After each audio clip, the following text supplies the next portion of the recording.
जय राम। श्री राम जय राम जय जय राम। श्री राम जय राम जय जय राम। श्री राम जय राम जय जय राम। श्यावर रामचंद्र भगवान की जय हो। कृष्ण कन्हैया लाल की जय हो। सिया देवी माता की जय हो। श्री लक्ष्मी नारायण भगवान की जय हो। गौ माता की जय हो। सत्य सनातन धर्म की जय हो। सत्य सनातन धर्म की जय हो। माँ सरिया देवी के 28वें वार्षिक उत्सव के पावन अवसर पर आयोजित भजन संध्या में मेरे समीप विराजमान परम पूज्य महंत श्री निर्मल दास जी महाराज के श्री चरणों में साष्टांग दंडवत प्रणाम करता हूँ। सभा में उपस्थित समाज के सभ्य अग्रगण्य पिता तुल्य बुजुर्गों, संगीत के माध्यम से सबको आनंद प्रदान करने वाले समस्त कलाकार बंधु, औज और जोश से भरी हुई युवा तरुणाई, आप सबको सादर अभिवादन पूर्वक जय श्री कृष्ण। सज्जनों, माँ सरिया देवी की 28वीं वर्षगांठ है। 28 वर्षों में बहुत कुछ इस मंदिर ने परिवर्तन देखे हैं। पहले कुछ अलग परिस्थितियां थी, आज कुछ अलग परिस्थितियां हैं। हमको समय के अनुसार चलना है। इस समय की मांग क्या है? अगर समय के अनुसार नहीं चलेंगे तो पीछे वाली पंक्ति में खड़े रहेंगे। हमने सब में परिवर्तन किया, पर कुछ जहाँ हमारा मुख्य केंद्र हो वहां पर भी कुछ परिवर्तन होना चाहिए।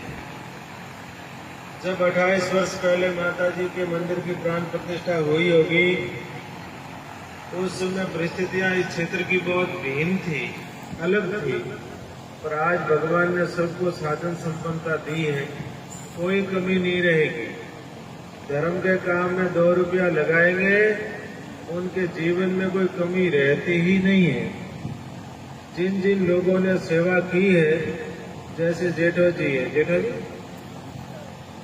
जेठाराम जी पिछले 6 साल से 8 साल से 7 साल से 8 साल से पिछले 7-8 साल से जोत की सेवा ले रहे हैं। एक बार ली हो दिन कमी आ गई हो तो दोबारा थोड़े लेते। उन्होंने जैसे सेवा ली तो सेवा में और वृद्धि हुई, आपके धन में वृद्धि हुई। मैं आपको विश्वास के साथ में कह सकता हूँ कि जो जो व्यक्ति अपने द्वारा उपार्जित संपत्ति का कुछ हिस्सा धर्मादय में लगाता है, उसके घर में कभी कोई कमी आती ही नहीं। कभी कोई कमी नहीं आएगी। आप करके तो देखो। अब मेरे जैसे लोग करे नहीं तो उनको भगवान दे कहां से? आप खेत पड़ा और खेत में बाजरी बोए नहीं तो बाजरी उगे क्या? आप बाजरी का एक दाना बोते हो, भगवान इतना बड़ा सटा देते हैं, उसमें दाने दाने। जिस प्रकार से गंगा जी में स्नान करने से तन पवित्र होता है, भगवान का नाम लेने से मन पवित्र होता है, उसी प्रकार से अच्छे काम में धन लगाने से वो धन पवित्र होता है। पवित्र धन वृद्धि करता है और पवित्र धन ही घर में शांति देता है। आपने देखा होगा कई लोगों के पास में रुपये बहुत है, पर बाप बेटा साथ में नहीं रहते हैं। क्या करने ऐसे रुपयों को? रुपये तो बहुत है, भाई भाई एक दूसरे के वैरी बने हुए, क्या करने ऐसे रुपयों को? जिसमें कुटुंब न हो, जिसमें भाई न हो, ऐसे रुपये करने क्या? रुपया तो धन तो वो ही सार्थक है जो सेवा मिले। जो धन अच्छे काम में लगा वो ही धन सार्थक है। बाकी तो बहुत सारे लोग रुपया कमाते होंगे, ऐसे चले जाते हैं। सज्जन महानुभाव, साल भर पहले 2 साल हो गए नोटा बंद किए, 1 साल हो गई। बहुत खुशी है। बुजुर्गों को खूब खूब आशीर्वाद और धन्यवाद देता हूँ कि आप लोगों ने बहुत अच्छी पहल की है। आपको मैं तो क्या आशीर्वाद दूं, माँ सरिया देवी आप बुजुर्गों को आशीर्वाद देगी कि आप लोगों ने इतनी सुंदर पहल की मंदिर में कि डोडा और अफीम बंद कर दिया।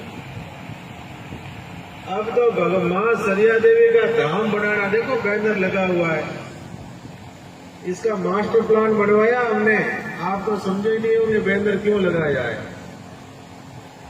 पीछे देखो बैनर सिमट गया, इधर लगा हुआ है, इधर लगा हुआ है। बढ़िया सुंदर मास्टर प्लान बनाया है जिसमें यहाँ से लेके वहां तक, ऐसे लेके ऐसे तक पूरी दुकानें निकल जाए। दुकानें स्थायी बन जाएगी तो संस्था के आय का साधन हो जाएगा, अपने को हाथ नहीं फैलाना पड़ेगा। फिर माता सरिया देवी का मंदिर यहाँ बीच में पड़ता है। हमने नक्शे वालों को लाया था तो इधर पीछे अंत में लिया वास्तु के अनुसार। तो भव्य माता जी का मंदिर बने, कोई कमी नहीं रहेगी। अपन निकलेंगे मांगने के लिए, समाज खूब बड़ा है, खूब देगा। जिस प्रकार से अपने 200-300 गांव लगते हैं और मैं भी साथ रहूंगा।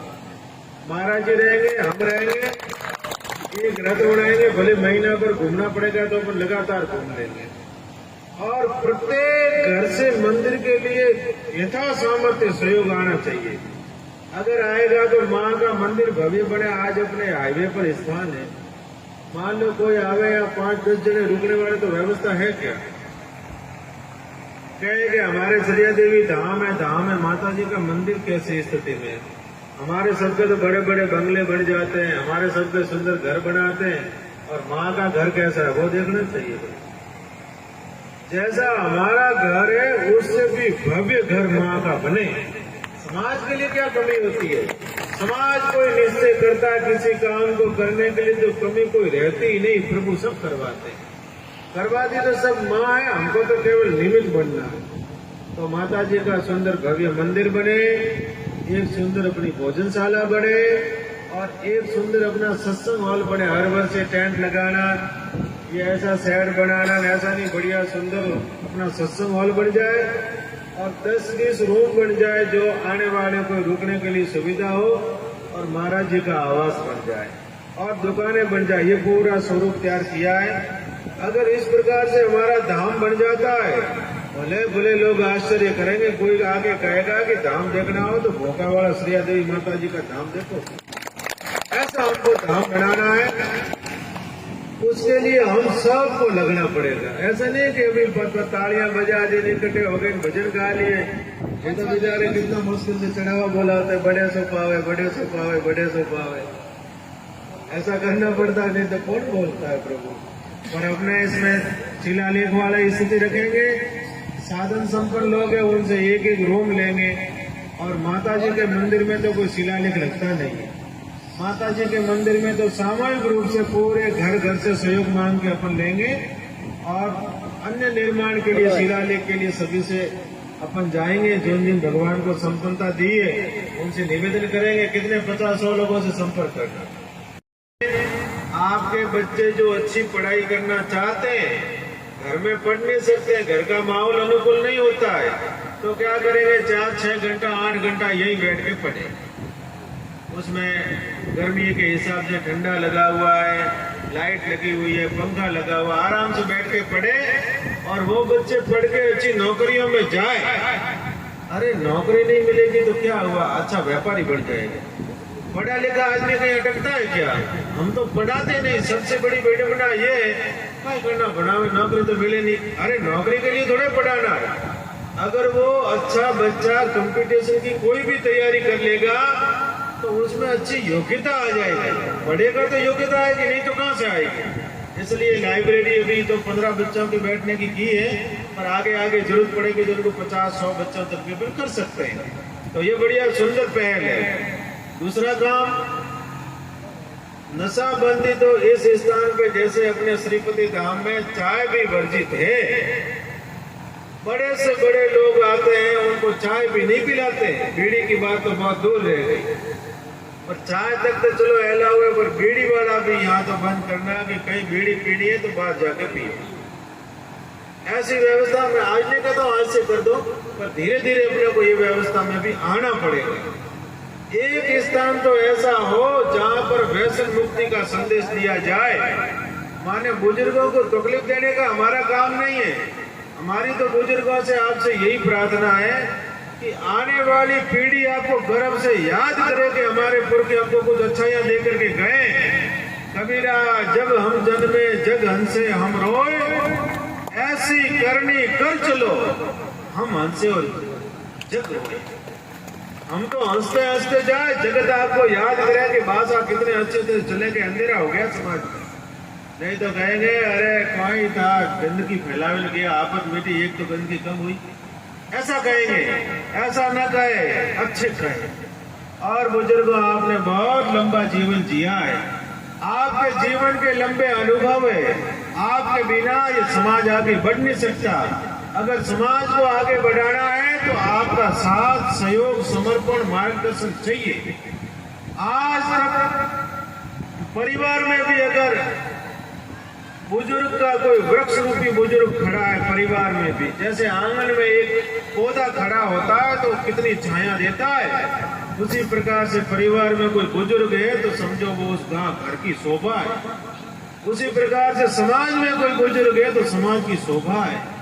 इनके लंबे जीवन के अनुभव समाज को निरंतर मिलने रहने चाहिए, तो समाज उन्नति के पथ पर आगे बढ़ेगा। तो बुजुर्गों से मेरी प्रार्थना है, ऐसा मार्ग बना के जाओ कि आने वाली पीढ़ियां उस पर चले।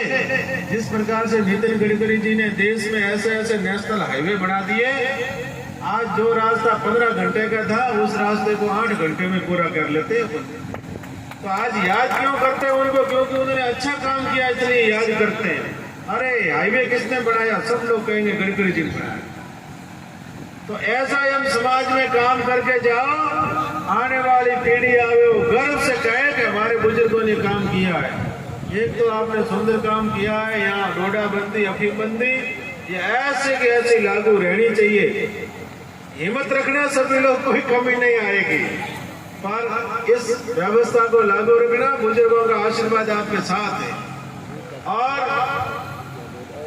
अभी तो देखो चाड़ों की ढाणी में बंद हो गया, पहले वहाँ उस गांव में कितना चलता था, इतना अफीम डोडा चलता था। आज उन गांवों में कहीं भी सगाई हो, ब्याह की सभा हो या और कोई हो, वहाँ पर आजकल अफीम डोडा बंद हो गया। अब असली अफीम तो मिलता ही नहीं, सब जहर खा रहे हो। और क्यों जहर खा खा के शरीर को बर्बाद कर रहे हैं तो समझ में नहीं आता, पता नहीं। कई बार तो तरस आती है कि उनके बेटे कितने मुश्किल से वहाँ फैक्ट्रियों में काम करके 2 रुपया कमाते हैं। बेचारों के चोटी का पसीना एडी तक आता है, तब जाके शाम तक 500 रुपया मिलता है। और उन रुपयों को हम ऐसे अफीम डोडा बीड़ी में बर्बाद कर देते हैं।